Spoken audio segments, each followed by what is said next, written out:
2 days after the attacks, I posted my thoughts in the form of an essay titled Understanding Oil on the band's website. Terror is not a spontaneous human action without credence, I wrote. People just don't hijack planes and commit harakiri without any weight of thought to the action. In the subsequent paragraphs, I dove deep into U.S. foreign policy, particularly the steep price of our oil consumption. I explained that the 9/11 attacks were a reaction to existing injustices around the world, generally unseen to most Americans. There was a long, sordid history to consider. The U.S. government had secured oil concessions from Turkey through secret deals after World War I in return for ignoring the Armenian genocide, which was perpetrated by the Turks.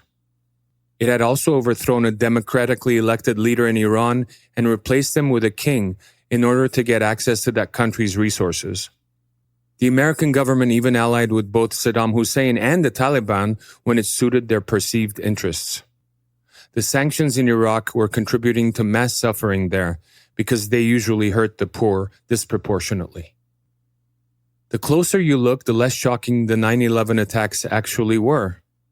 I could already sense the gathering thirst for vengeance throughout the country and was worried about the consequences of acting on it.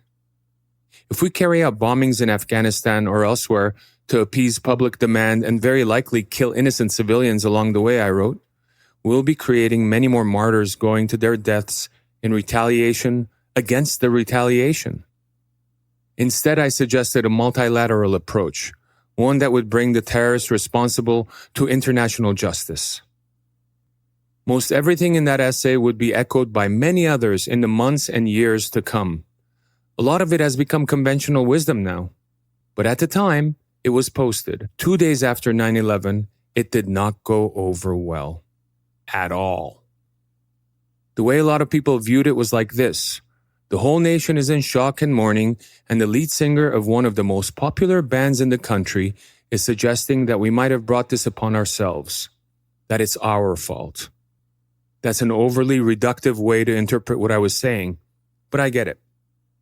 This was the pre-social media era, so the backlash didn't come as the all-consuming digital tidal wave you might expect to get today, but it came all the same.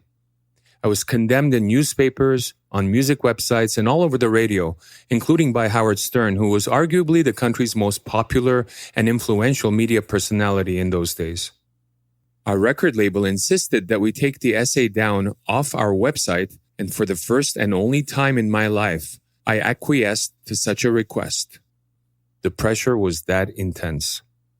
Notably, a lot of the anger at me and at the band had a xenophobic tinge. We were pillarized as immigrants from the Middle East who had the nerves to criticize the country that had taken us in and given us opportunities. Although Armenia is not actually in the Middle East, no one was getting hung up splitting geographical hairs. The night before I got on the phone for Howard's show, I had a meeting with my bandmates at that same hotel. They weren't much happier with me than everyone else was. They had all dreamed of what we'd just achieved, a #1 album, and that success was being drowned out by death threats and accusations that we were all traitors. This was the band's big moment, and my essay was threatening to ruin it for all of us.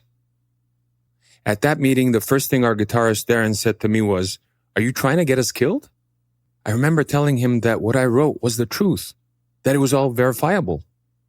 "Who cares that it's the truth?" Now it was John, our drummer, going at me. He later compared it to giving a eulogy at a funeral and calling the dead guy an asshole in front of his grieving family and friends. It may be the truth, but it's not a very smart or sensitive thing to do. "It's not a good time to talk about this," he said. I was very apologetic to the guys. I had naively thought that in a democracy, you could always tell the truth. Going on Stern's radio show the morning that our tour was kicking off was seen as necessary damage control. I knew my job was to go on the air and calm everyone down. Rick Rubin, who'd produced both of our first 2 albums and was also the head of our record label, knew Stern and had helped set up the call. He also gave me some key advice. Don't try to challenge Howard. It won't go over well if you do. Just try to pivot him into talking about government abuses and things like that. He understands that the US government has done some bad shit. To keep listening to this audiobook for free, click the link in the description. It will take you to a free Audible trial where you can listen to this and many other books for free.